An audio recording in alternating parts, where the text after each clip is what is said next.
നമസ്കാരം. നിങ്ങളുടെ വീട്ടിലോ അല്ലെങ്കിൽ നിങ്ങളുടെ അയൽപക്കത്തോ നിങ്ങളുടെ സുഹൃത്ത് വലയത്തിനുള്ളിലോ അല്ലെങ്കിൽ നിങ്ങളുടെ നാട്ടിൽ എവിടെയെങ്കിലോ 9ാം ക്ലാസ് മുതൽ PG വരെ പഠിക്കുന്ന വിദ്യാർത്ഥികളുണ്ടോ? ഉണ്ടെങ്കിൽ ഈ വീഡിയോ നിങ്ങൾ ഇപ്പൊ തന്നെ അവർക്ക് ഷെയർ ചെയ്ത് കൊടുക്കണം. എല്ലാ അധ്യാപകർക്കും ഷെയർ ചെയ്ത് കൊടുക്കണം. എല്ലാ ഗ്രൂപ്പുകളിലും ഷെയർ ചെയ്ത് കൊടുക്കണം. എല്ലാവർക്കും ഷെയർ ചെയ്ത് കൊടുക്കണം. കാരണം ഇന്ത്യയിലെ ഒരു ടോപ്പ് എൻഡ് ആയിട്ടുള്ള ഒരു സ്ഥാപനം കോടിക്കണക്കിന് രൂപ ഈ കുട്ടികൾക്ക് വേണ്ടിയിട്ട് അവരുടെ വിദ്യാഭ്യാസത്തിന് വേണ്ടിയിട്ട് സ്കോളർഷിപ്പ് നൽകാൻ പോവുകയാണ്. അതിന്റെ അപ്ലിക്കേഷൻ ഇപ്പോൾ വിളിച്ചിട്ടുണ്ട്. ഏതാനും ദിവസങ്ങൾ മാത്രമേ ഇനി ബാക്കിയുള്ളൂ. ഇപ്പൊ തന്നെ അപ്ലൈ ചെയ്യേണ്ടതായിട്ടുണ്ട്. അതുകൊണ്ട് മുഴുവൻ ഗ്രൂപ്പുകളിലേക്കും ഈ വീഡിയോ ഒന്ന് ഷെയർ ചെയ്ത് കൊടുക്കാൻ ആദ്യം തന്നെ അഭ്യർത്ഥിച്ചുകൊണ്ട് തുടങ്ങുകയാണ്. നിങ്ങൾ ആദ്യമായിട്ടാണ് ഈ വീഡിയോ കാണുന്നതെങ്കിൽ ചാനൽ ഒന്ന് സബ്സ്ക്രൈബ് ചെയ്യുക. തൊട്ടടുത്ത് കാണുന്ന ബെൽ ബട്ടൺ ക്ലിക്ക് ചെയ്യുകയാണെങ്കിൽ ഞാൻ അപ്ഡേറ്റ് ചെയ്യുന്ന വീഡിയോകൾ യഥേഷ്ടം നിങ്ങളുടെ മൊബൈലിൽ നോട്ടിഫിക്കേഷൻ ലഭിക്കുന്നതാണ്. ഈ ഒരു പദ്ധതി നടപ്പിലാക്കുന്നത് സ്റ്റേറ്റ് ബാങ്ക് ഓഫ് ഇന്ത്യ ആണ്. SBIയുടെ പ്ലാറ്റിനം ജൂബിലി ആശാ സ്കോളർഷിപ്പ് 2026 കുറിച്ചാണ് ഞാൻ ഇന്ന് പറയാൻ പോകുന്നത്. SBI കുറിച്ച് പറയുമ്പോൾ ഏകദേശം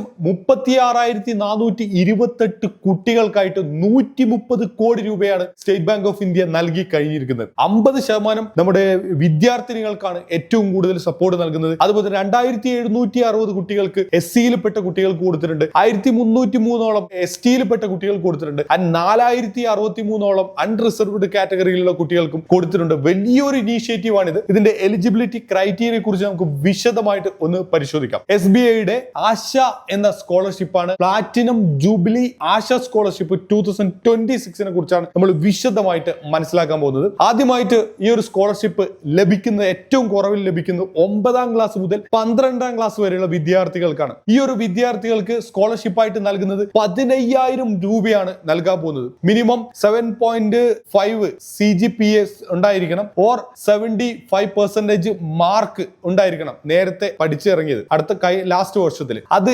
SC/ST ഒക്കെ ആണെങ്കിൽ 60% മതിയാവും. അതേപോലെ തന്നെ അവരുടെ ആനുവൽ റവന്യൂ എന്ന് പറഞ്ഞാൽ അവരുടെ ഫാമിലി ഇൻകം എന്ന് പറഞ്ഞത് ഒന്നുകിൽ ചെറുതായിരിക്കണം അല്ലെങ്കിൽ ടൈ ആയിരിക്കണം. 3 ലക്ഷം രൂപ 3 ലക്ഷം രൂപയോ അതിൽ താഴെയോ ഫാമിലി വരുമാനമുള്ള വിദ്യാർത്ഥിനികൾക്ക് 9ാം ക്ലാസ് മുതൽ 12ാം ക്ലാസ് വരെയുള്ളവർക്ക് 65%, അതായത് മാക്സിമം 75% മാർക്ക് ഉണ്ടെങ്കിൽ പ്രീവിയസ് അക്കാദമിക് ഇയറിൽ 15,000 രൂപയാണ് സ്കോളർഷിപ്പ് ആയിട്ട് കിട്ടാൻ പോകുന്നത്. വലിയൊരു റിവാർഡ് തന്നെയാണ്. അടുത്ത ഒരു കേസാണ് രണ്ടാമത്തെ അണ്ടർ ഗ്രാജുവേറ്റ്. ഇവർ UG പഠിക്കുന്ന വിദ്യാർത്ഥികൾക്ക് ലഭിക്കുന്നത് ഇതേപോലെ 75% മാർക്ക് ഉണ്ടായിരിക്കണം കഴിഞ്ഞ എക്സാമിൽ. അത് SC/ST ഒക്കെ ആണെങ്കിൽ 65-60% ഒക്കെ മതിയാവും. അതേപോലെ തന്നെ ആനുവൽ ഇൻകം 6 ലക്ഷം രൂപയ്ക്ക് താഴെ ഉണ്ടായിരിക്കണം. 6 ലക്ഷമോ അതിന് താഴെ വരുമാനമുള്ളവർക്ക് ലഭിക്കാൻ പോകുന്ന സ്കോളർഷിപ്പ് ദാറ്റ് ഈസ് 75,000 rupees ആണ് കിട്ടാൻ പോകുന്നത്. വലിയൊരു എമൗണ്ട് ആണ് ലഭിക്കാൻ പോകുന്നത്. ഇനി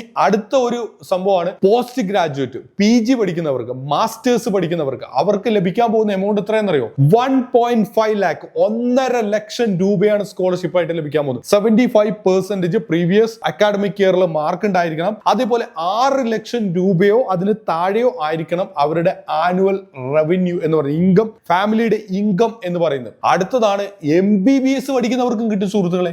MBBS പ്രൊഫഷണൽ എഡ്യൂക്കേഷൻ പഠിക്കുന്ന അതിന് പോകുന്ന വിദ്യാർത്ഥികൾക്കും കിട്ടും. വിദ്യാർത്ഥികൾക്കും അവർക്ക് ലഭിക്കുന്ന എമൗണ്ട് എത്രയെന്നറിയോ? 2 ലക്ഷം രൂപയാണ് ലഭിക്കുന്നത്. 2 ലക്ഷം രൂപ. അവർക്കും ഇതേപോലെയാണ് 75%മോ അതിൽ 75% മാർക്ക് ഉണ്ടായിരിക്കണം. അതേപോലെ തന്നെ ഫാമിലിയുടെ ഇൻകം 6 ലക്ഷമോ അതിൽ താഴെയോ ആയിരിക്കണം. കറന്റ് MBBS പഠിക്കുന്ന എയിംസിലൊക്കെ പഠിക്കുന്ന കുട്ടികൾക്കൊക്കെ വളരെയധികം ചാൻസ് കൂടുതലാണ്. എവിടെ പഠിക്കുന്നവർക്കും അതുപോലെ തന്നെ നീറ്റ് ഒക്കെ സ്കോർ ചെയ്ത ആൾക്കാർക്കൊക്കെ ഇത് അപ്ലൈ ചെയ്യാൻ സാധിക്കുന്നതാണ്. പിന്നെയുള്ളത് IIT സ്റ്റുഡൻസ്. അപ്പൊ മേളിലേക്ക് പോകുന്തോറും ഒരിക്കലും സ്കോളർഷിപ്പ് നിൽക്കുന്നില്ല. മേളിലേക്ക് പോകുന്ന IIT സ്റ്റുഡൻസിനും ഇതേപോലെ തന്നെ 2 ലക്ഷം രൂപയാണ് ലഭിക്കുന്നത്. ഇനി ഏറ്റവും കൂടുതൽ എമൗണ്ട് ലഭിക്കുന്ന ആർക്കും അറിയോ? IIM-ൽ MBA പഠിക്കുന്നവർക്കാണ്. അപ്പൊ MBA എന്ന് പറഞ്ഞ ഒരു സാധാരണ ഒരു കോഴ്സ് അല്ല, അത്രയും പ്രൊഫഷണൽ ആയിട്ടുള്ള കോഴ്സാണ്. MBA പഠിക്കുന്നവർക്ക് നൽകുന്നത് 5 ലക്ഷം രൂപയാണ്. MBBS-ന് 2 ലക്ഷം രൂപയാണെങ്കിൽ MBA പഠിക്കുന്നവർക്ക് നൽകുന്നത് 5 ലക്ഷം രൂപയാണ് ലഭിക്കുന്നത്. 6 ലക്ഷം രൂപയാണ് ഫാമിലിയുടെ ഇൻകം ഇയർലി ഉണ്ടാകുമ്പോൾ അതിന് താഴെ ആയിരിക്കണം. അപ്പോൾ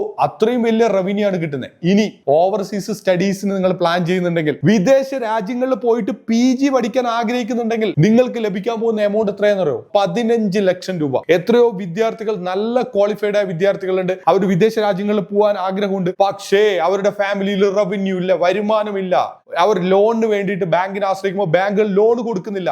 യു ഡോണ്ട് വറി ഗൈസ്, നിങ്ങൾക്ക് 15 ലക്ഷം രൂപ state bank of India scholarship നൽകുന്നുണ്ട്. അത്രയും വലിയൊരു ഇനീഷ്യേറ്റീവ് ആണ്. ഇപ്പൊ തന്നെ ഈ വീഡിയോ മുഴുവൻ ഗ്രൂപ്പുകളിലേക്കും എല്ലാ ഗ്രൂപ്പുകളിലേക്കും ഷെയർ ചെയ്യാം. 9ാം ക്ലാസ് മുതൽ അങ്ങ് PG പഠിക്കുന്ന കുട്ടികൾക്ക് വരെ, MBBSഉം MBA ഒക്കെ പഠിക്കുന്ന പ്രൊഫഷണൽ കുട്ടികൾക്ക് വരെയുള്ള സ്കോളർഷിപ്പാണ് സ്റ്റേറ്റ് ബാങ്ക് ഓഫ് ഇന്ത്യ അവതരിപ്പിച്ചിരിക്കുന്നത്. അതുകൊണ്ട് തന്നെ വീഡിയോ ഷെയർ ചെയ്യണം. അവരുടെ ഒഫീഷ്യൽ ആയിട്ടുള്ള വെബ്സൈറ്റ് ഞാൻ ഈ വീഡിയോയുടെ ഡിസ്ക്രിപ്ഷനിലും കമന്റ് ബോക്സിൽ പിൻ ചെയ്ത് വെച്ചിട്ടുണ്ട്. ഒരൊറ്റ ക്ലിക്ക് അടിച്ചു കഴിഞ്ഞാൽ നേരെ ലാൻഡിംഗ് പേജിലേക്ക് എത്തും. ഈ ലാൻഡിംഗ് പേജിൽ കയറി കഴിഞ്ഞാൽ നിങ്ങൾക്ക് ഇവിടുന്ന് അപ്ലൈ ചെയ്യാനുള്ള അവസരമുണ്ട്. എങ്ങനെയൊക്കെ അപ്ലൈ ചെയ്യാം എന്നതിനെ കുറിച്ചാണ് ഞാൻ ഇനി പറയാൻ പോകുന്നത്. സിമ്പിൾ ആയിട്ടുള്ള കാര്യമാണ്. ആദ്യമായിട്ട് ക്വിക്ക് അപ്ലൈ നൗ എന്ന് പറഞ്ഞ ഒരു ബട്ടൺ ഉണ്ട്. ഈ ബട്ടൺ നിങ്ങളൊന്ന് ക്ലിക്ക് ചെയ്യുക.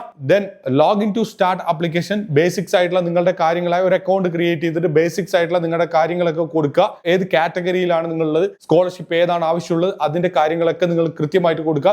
ഡോക്യുമെന്റ്സ് അപ്ലോഡ് ചെയ്യുക. ഇതിനകത്ത് പറഞ്ഞിരിക്കുന്ന എല്ലാ സപ്പോർട്ടിംഗ് ഡോക്യുമെന്റ് അപ്ലോഡ് ചെയ്യുക. അക്സെപ്റ്റ് ടേംസ് ആൻഡ് റിവ്യൂ എന്ന് പറഞ്ഞ ബട്ടൺ ഉണ്ട്, അത് ടിക്ക് ചെയ്യുക. അത് കഴിഞ്ഞിട്ട് സബ്മിറ്റ് ആപ്ലിക്കേഷൻ. ഇത്രയും കാര്യങ്ങളാണ് ആവശ്യമുള്ളത്. ഇനി എന്തൊക്കെ ഡോക്യുമെന്റുകൾ വേണം എന്നത് പലർക്കും ഉള്ള ഡൗട്ട് ആണ്. അത് സിമ്പിൾ ആണ്. ഒന്ന്, അക്കാഡമിക് റെക്കോർഡ്സ്, മാർക്ക് ഷീറ്റുകൾ വേണം. പ്രീവിയസ് ഇയറിലെ എക്സാമിന്റെ mark sheet, 10ാം class plus 2 semester ഒക്കെ കംപ്ലീറ്റ് ചെയ്തിട്ടുണ്ട്. അതിന്റെ സെമസ്റ്ററിന്റെ മാർക്ക് ലിസ്റ്റ്, എല്ലാ കാര്യങ്ങളും വേണം. ഏതാണോ നിങ്ങൾ പ്രീവിയസ് ഇയറിൽ കഴിഞ്ഞ അത് വേണം. ഇനി PGക്കാണോ ഡിഗ്രിക്ക് UGക്കാണോ ചെയ്യുന്നതെങ്കിൽ നിങ്ങൾക്ക് 10ന്റെയും +2ന്റെയും വേണം. അതുപോലെ തന്നെ UGയിലെ നിലവിൽ കംപ്ലീറ്റ് ചെയ്തതിന്റെ മാർക്ക് ഷീറ്റും വേണം. അതുകൂടാതെ ഐഡന്റിറ്റി പ്രൂഫ് വേണം. നിങ്ങൾക്കറിയാം ഗവൺമെന്റ് സപ്പോർട്ടഡ് ആയിട്ടുള്ള ആധാർ കാർഡ് ID പ്രൂഫ് ആയിട്ട് നിങ്ങൾക്ക് നൽകാൻ പറ്റും. അതിൽ പാസ്പോർട്ട് സൈസ് ഫോട്ടോഗ്രാഫും ഉണ്ടായിരിക്കണം, റീസെന്റ് ആയിട്ടുള്ള. ഫൈനാൻഷ്യൽ ഡോക്യുമെന്റ് വേണം. ഒരു വർഷത്തിൽ ഫാമിലിയുടെ വരുമാനം, ഇൻകം എന്ന് പറയുന്നത് ഈ പറഞ്ഞ തുകയ്ക്ക് താഴെയായിരിക്കണം. അത് ബാങ്കിന്റെ പാസ്ബുക്ക് ഉണ്ടെങ്കിൽ ആ പാസ്ബുക്ക് SBI പ്രിഫേർഡ് ആണ്. SBIയുടെ അക്കൗണ്ട് ഉണ്ടെങ്കിൽ ഏറ്റവും ബെസ്റ്റ് ആണ്. അല്ലെങ്കിൽ ഇൻകം പ്രൂഫ് ആയിട്ട് നിങ്ങൾക്ക് ഇൻകം പ്രൂഫ്,